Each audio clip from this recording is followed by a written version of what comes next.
Hi, I'm Max Tucci.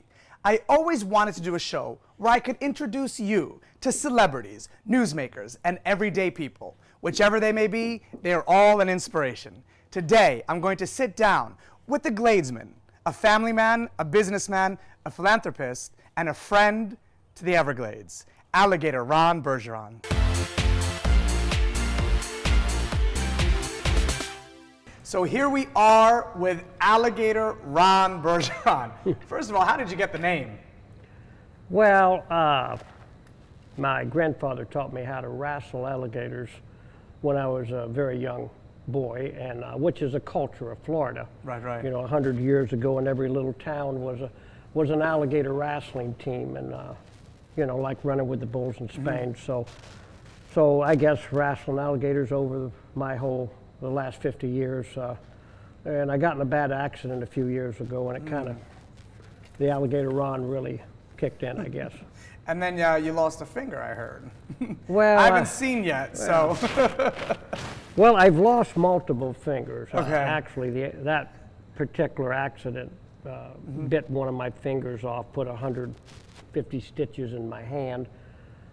And then, of course, I lost other fingers in rodeos through amputations in the roping events. Was it worth it? Oh, absolutely. It's all worth it, right? Yeah, and it's amazing with technology, they were able to sew them all back on but one. So just one? Yeah, just one. All right. But it's, no, I love the culture of the gladesman, the swamp man, and obviously I love the rodeo culture that I grew up in.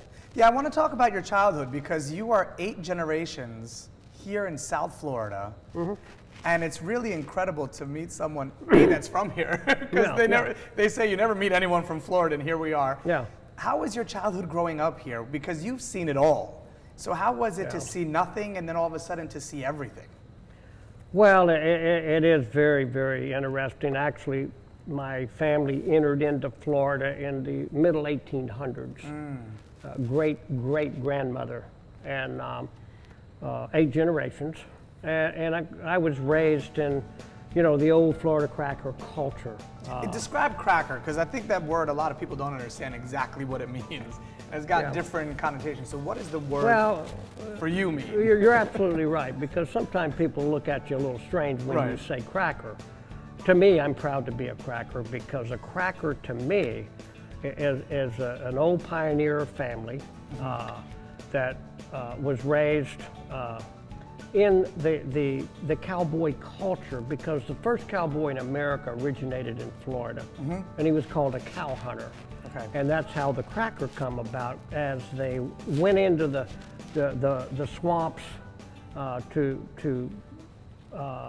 bring all these wild cattle in that had multiplied by the millions, because 500 years ago, when the Spaniards landed on the west coast of Florida, they interfaced with the Calusa Indians. There was a big battle, and the cows and the horses got loose. They entered into the Everglades and acclimated to the environment and multiplied by the millions. So Florida had the first cow and the first horse and the first cowboy. So the cracker name come around because families come in to round these cattle up, and as they rounded them up out of the swamps and coming through the towns, they were cracking their whips, so they called them crackers. So some people think that's a bad name, but I really don't relate it to that. I relate it to the old cow hunters. To what's authentic to you. Yeah. There's an authenticity to it. Oh, absolutely. How great. It's a little bit of history for me. It is great. Now, you, $235.12 is what you had in your pocket. And then what happened after you took that money and decided to grow up? Well, you know, I left home at 18 years old, and I was working at a gas station in Davie, cowboy town, which I was raised in. And one day my Boy Scout master come in and asked me where I was living. I told him in the oil room. He said, well, you know, I've got an old cracker house, you know, on a coconut plantation. You maintain that coconut plantation and you can live there free. And I said, yes, sir. So I went down there, and basically my neighbors asked me if I'd mow their pastures. And so I asked for permission. It was given. And I started mowing pastures day and night. And with a 1943 Ford tractor. Yeah, absolutely. Actually, the same year I was born. And I can remember paying less than, I think I paid about $300 for it. Both built in America. Yeah, absolutely, and that's important. But what happened is that little business grew, and before you know it, within a couple of years, I had bought mini tractors, farm tractors, mainly agricultural work before development started to move westbound out of Fort Lauderdale. But the interesting part of it is my grandfather was a game warden, and he threw me in that airboat, and there's 31 cities in Broward County. I've been across 25 of these cities in an airboat. The cities were not even there. They didn't exist yet. They did not exist. What is your fondest memory of being your grandfather? Well, I think the fondest memory is when he introduced me to the Everglades, one of the natural wonders of the whole world. Of our world. The whole world. Yeah. And, you know, as a little boy, just sliding out through the marsh and seeing God's landscaping and the smell and the wildlife, the landscaping, the sunsets.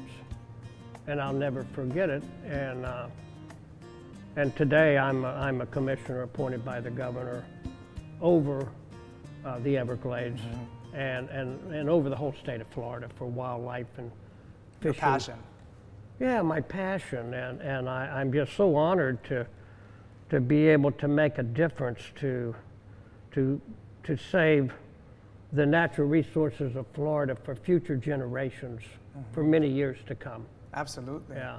And we're going to be right back on that note. And when we come back, we're going to talk more about the Everglades and your family. There's a great quote that you said, and I'm going to quote you here. It says, "With all the success, I've been able to maintain who I am. I've never traded in my airboats for yachts or my rodeo horses for thoroughbreds. I'm still the guy I was before this journey, just one of those guys." What keeps you grounded? Number one, I had great parents that really taught me important things. Number one, you can't buy respect, you got to earn it. Number two, be responsible.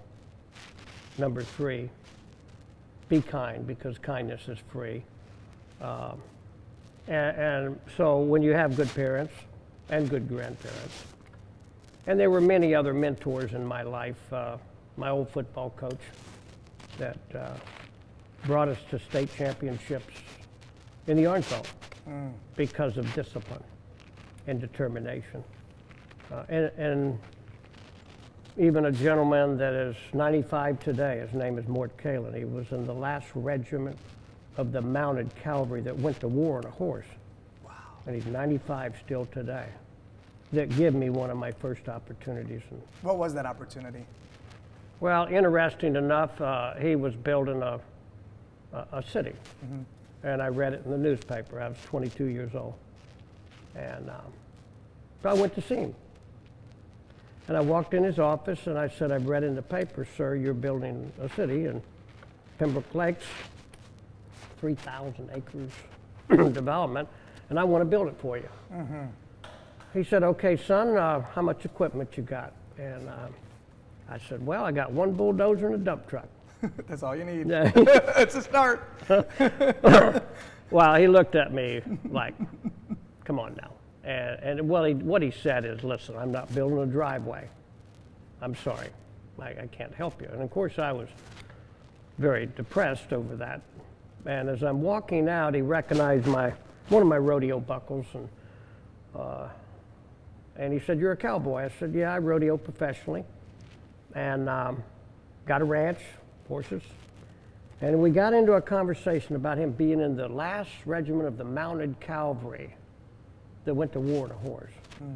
And his dad had 3,000 horses outside New York, and he would rotate them into New York to pull the milk wagons. So this conversation went on for about an hour, and I went to walk out, And he turned and said, I'm going to give you a chance. And I built his city. Took me 15 years. All his golf courses, all his lakes, all his sewer, water, drainage, and pavement. And that man trusted me, and at the end of that 15-year relationship, we're still best friends today. And that was somewhere around 40 years ago. Why do you believe you were the one that was to be in the position you are right now? Well, I will say this. I think my personality and my drive, my determination and disciplines. I get up every morning and work out like I'm going to the Olympics because the most important thing is good health. Good health.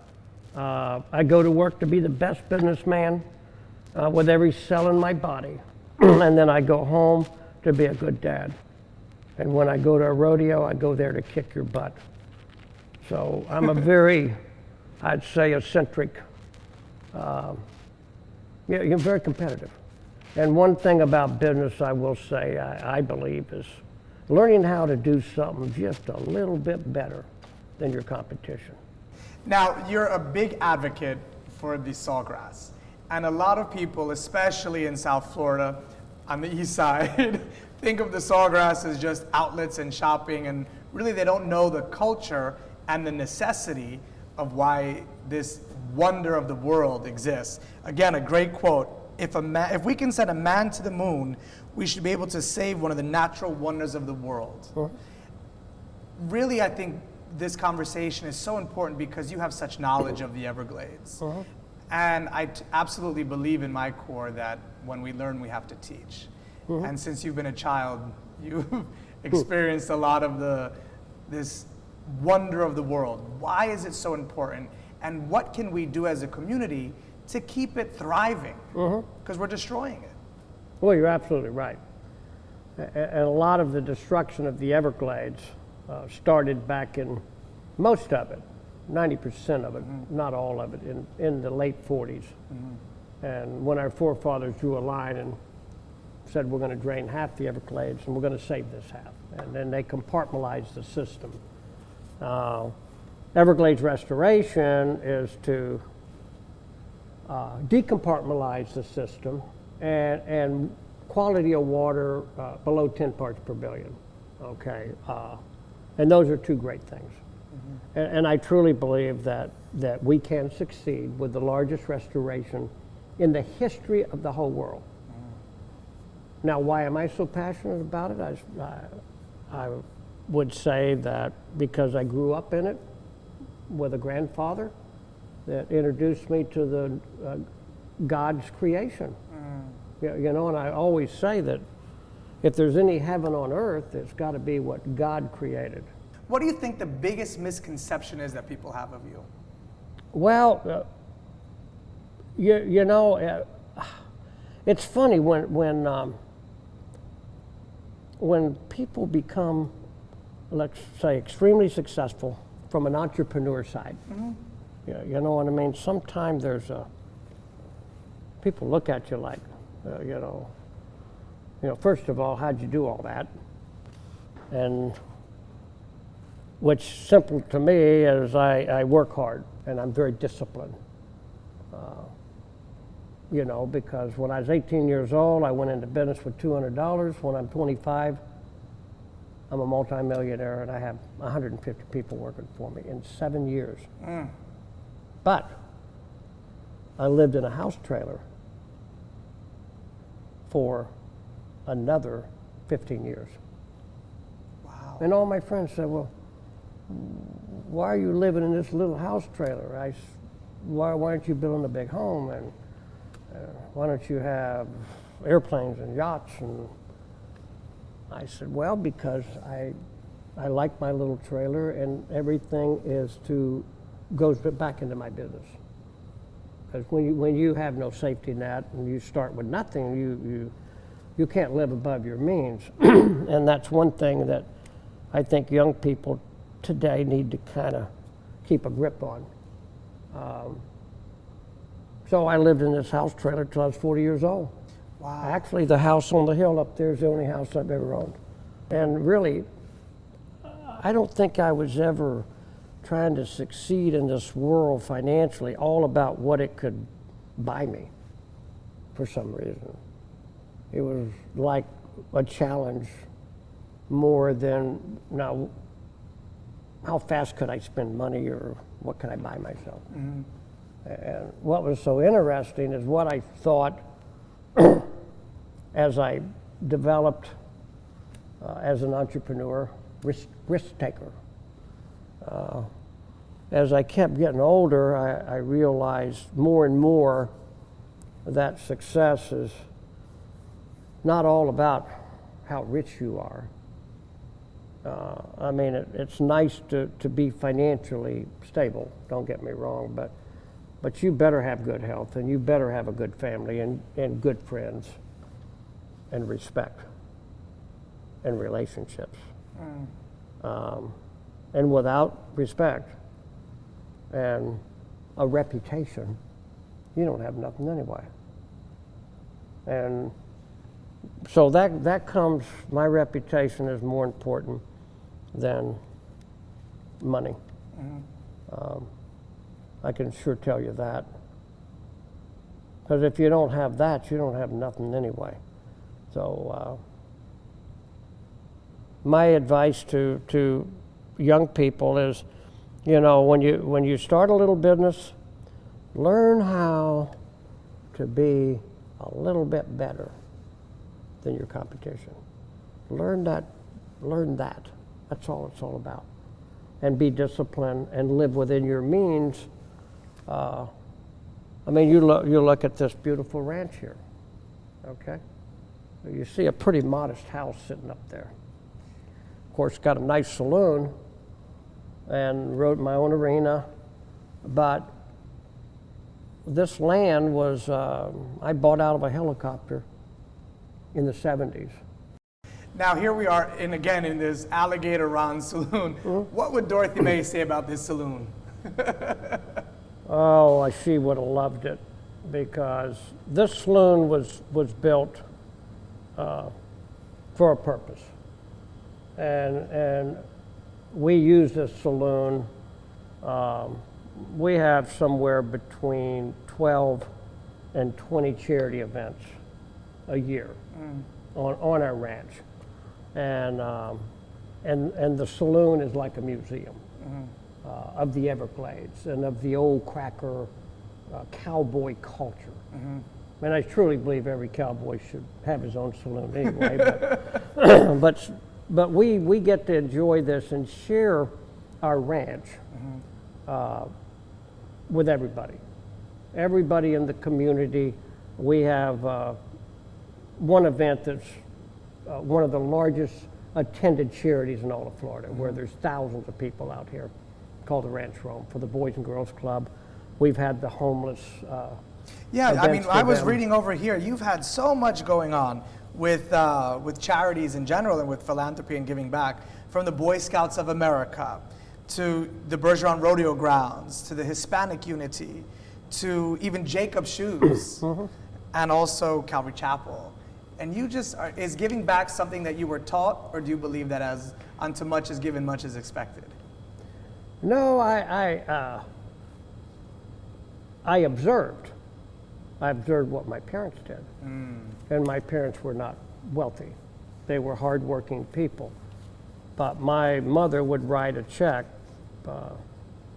for a certain amount of money, and they would budget it every year for the Red Cross and for other organizations that made the world better. And I just watched that, and with people that really didn't have much, and it taught me something.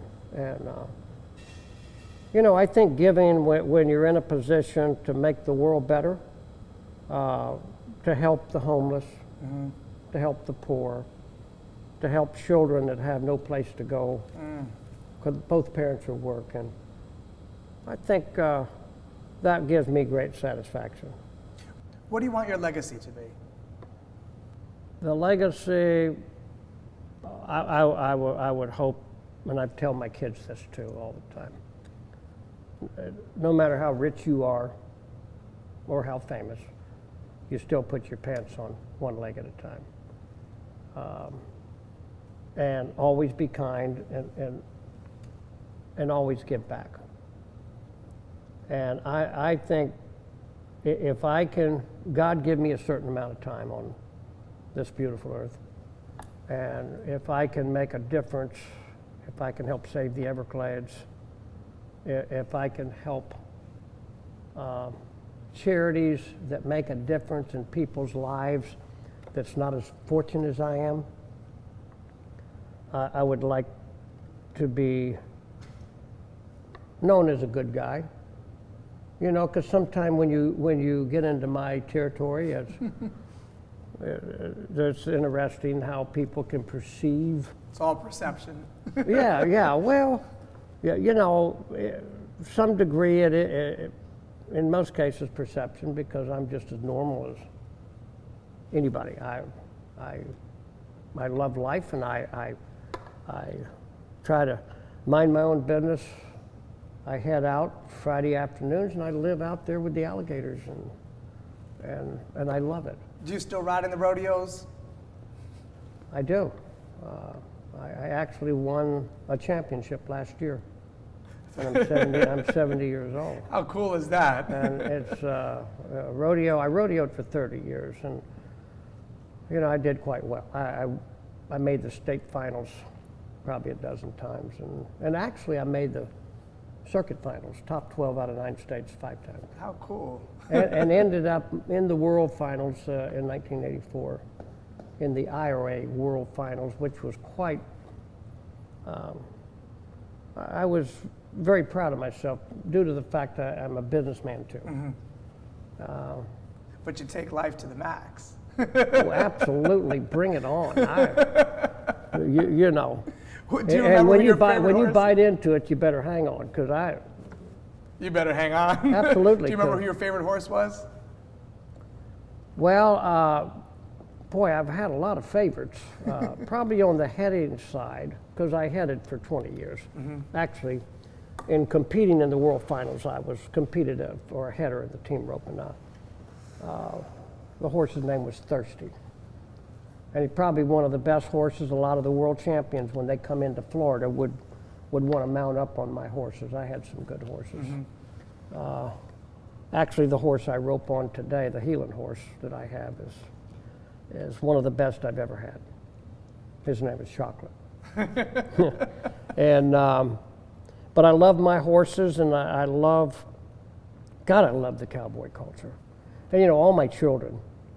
You know, it's been a wonderful family thing to load them all up and load the horses up and go to rodeos together. And my sons have roped, and my daughters barrel race, my grandkids barrel race, my daughters. You know, it's been kind of a really cultural family, and what a beautiful culture. It you is. Know. And I'm so proud of the Bergeron Rodeo Grounds. Yeah, you know, that's quite an honor for our family, and I'm kind of, that's been one of my missions, is to make sure that the rodeo grounds is there forever. And fortunately, our city fathers put a deed restriction in the last couple of years for 99 years. Okay. And plus one. Yeah. 99 plus one. Well, 99 plus, it takes a supermajority to ever change it.